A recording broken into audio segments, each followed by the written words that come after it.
Hi, everybody. Today we're going to talk about the impact of social media. It is chapter 7 from our textbook. We all know and use social media every day, but the question is, how is it affecting our everyday lives? Social media means a lot of things. It encompasses a lot of forms of communication.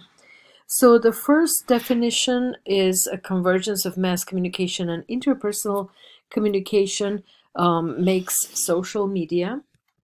The second definition, by social media, we mean that a shift in how people discover, read, and share news, information, and content has occurred, changed our way of communicating. And the third way of looking at it, we can say that the use of technology combined with social interaction creates or co-creates value. You can like content if you want. It's easy and speedy to access. It is sometimes and often entertaining. There is dialogue and participation in every bit of communication. You can make friends and form your identity. So you can even create an identity on social media. Making friends is what defines the term social, to socialize, and I think we're all comfortable using any one of these definitions. So there are different kinds of social media. Email is the simplest form. Email is actually listed in the textbook as social media, but it's hard to compare email with others in the sense that it does not allow for immediate interaction. It is slower and it really resembles letter writing rather than social media. Discussion boards are very common, blogs, etc.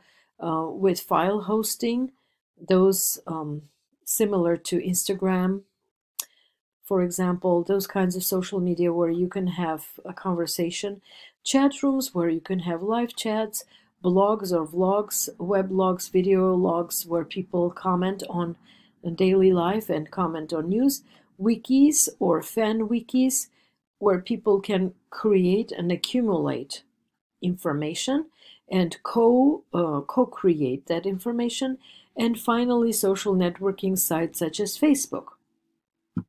So let's talk about those social networking sites for a moment. The brief history of those says that in page 204 to 205 of our textbook and on page 206, the history is laid out, how Facebook was created, how other social media forms emerged.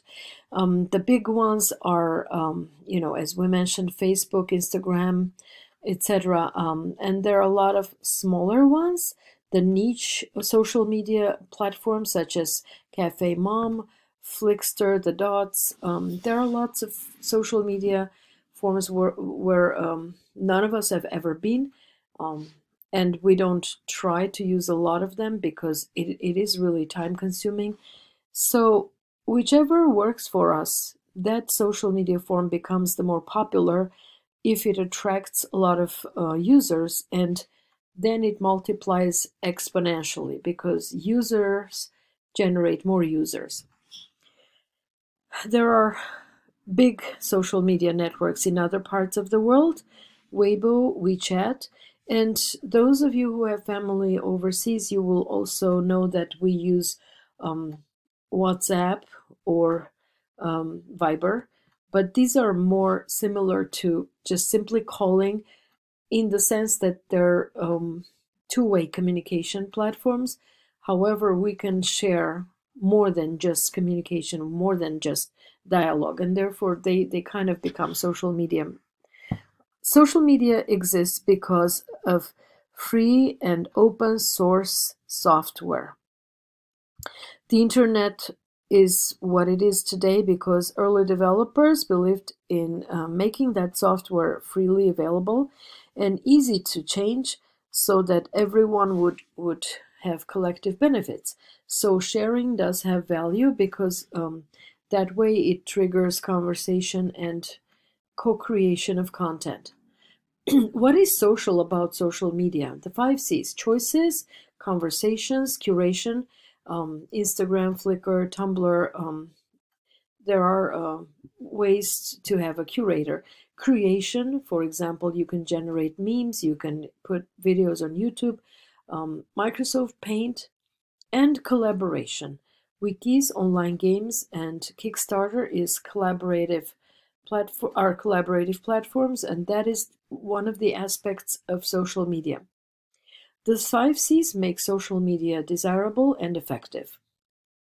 But social media disrupts the regular media's agenda setting because media institutions set the agenda for public discussion by deciding which topics to cover, which topics to put on the front page of newspapers or in the headline news of radio TV coverage. Consequently, they decide what the public should talk about, what's worthy of discussion. But in social media, actually, the power is disseminated among all of the users. And so in this case, instead of agenda setting, instead of saying that some social media, some mainstream media keep the gates, they perform their gatekeeping function, the equivalent of that in social media would be trending. If something becomes really popular, it takes over the rest of the feed, and we can say Twitter trends and Facebook news, New York Times cover stories, they act like the same, principle of gatekeeping, only more democratically. So social media allows equal access to all users, and they become co-creators, and thus trending allows everyone to have a say in what story becomes the lead or what story gains viral popularity. So we have more ways of responding and pushing back on the agenda because of social media, and Twitter is one form of communication, one form of social media that has been really standing against traditional media very strongly. So the modified broadcast model of mass communication, think about YouTube, for example, reflects how mass media operates nowadays with audience interaction. So we have a firm that creates content. It goes through a medium to the audience members, but audience members can give their feedback through the medium, such as YouTube. And there is also pushback from the makers of content. Pushback is gatekeeping, pushback is governance on what becomes leading news of the day. But the blue arrows on this chart indicate how the audience can respond to that through a feedback loop and actually get back not just through the medium, but also influence the content, and they can also get into a conversation with the firm creating the content. Social media changes reputations, ratings, and trust in various entities. There is word of mouth advertising, managing online feedback. These forms of advertising are integrated in most companies' advertising, marketing, and public relation plans. For example, you can be hired in a company to manage their social media accounts, and that's a legitimate job in this day and age. Companies are trying to use and manage the impact of the 5 C's on their products and services, and there is such a thing as reputation management, if you know. So there are ways to check your customer reviews, to check the feedback, to check how something is doing. For example, I participate in a Facebook management of a Facebook page for a nonprofit organization, and there I can see all the statistics of how many people looked at some posts, how many people liked it, how many people shared it, how many people acted upon it. So the 5 C's also have a dark side, a reverse side. There would be fake reviews. You can pay people to provide 5-star comments. I've heard of a company, which shall remain anonymous, that paid their friends to purchase one of their products and to write a good review. Astroturfing is fake interactions designed to look like genuine grassroots efforts. So filling the grass with fake grass, the grassroots is fake. Catfishing is faking an online profile and manipulating social interactions. So you would say trolls are probably an effort of catfishing. And cyberbullying is hiding behind anonymity to launch attacks against people and groups. So algorithms are used to manage the content. People are also hired to work and manage content. I have met people who work for Facebook. I know a couple who both work for Facebook, and they're developing algorithms that would control the content and make it more legitimate, make it better for all of us users. But then the inevitable question is, if those platforms, those companies begin censoring their content, managing their content, where would they put the line between political speech and hate speech? What are the lines between graphic imagery and obscene language or obscene imagery? What are the lines between pushing back and harassing other people? So these questions need to be answered, and one example is Twitter and Facebook.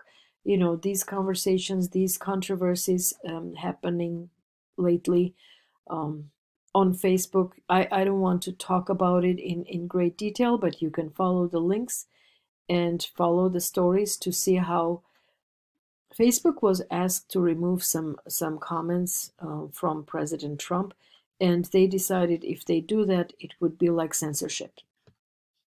So, more dark sides of 5Cs.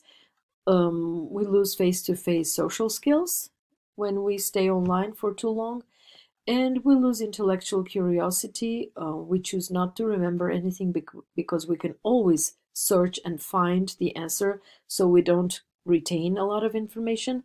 We spend a lot of time on the mundane and waste a lot of time, to put it mildly. There is a lot of breadth but little depth, so you move quickly from topic to topic, but you don't stay around to study something in depth. And passively watching instead of learning by doing something. In other words, you spend a lot of your time sitting on a chair, sitting on the couch, and surfing. So those are some of the downsides of the 5Cs, and we will continue our conversation on chapter 8, the following chapter, which will not be in the form of a lecture, but individual readings by students. Thank you, and see you later.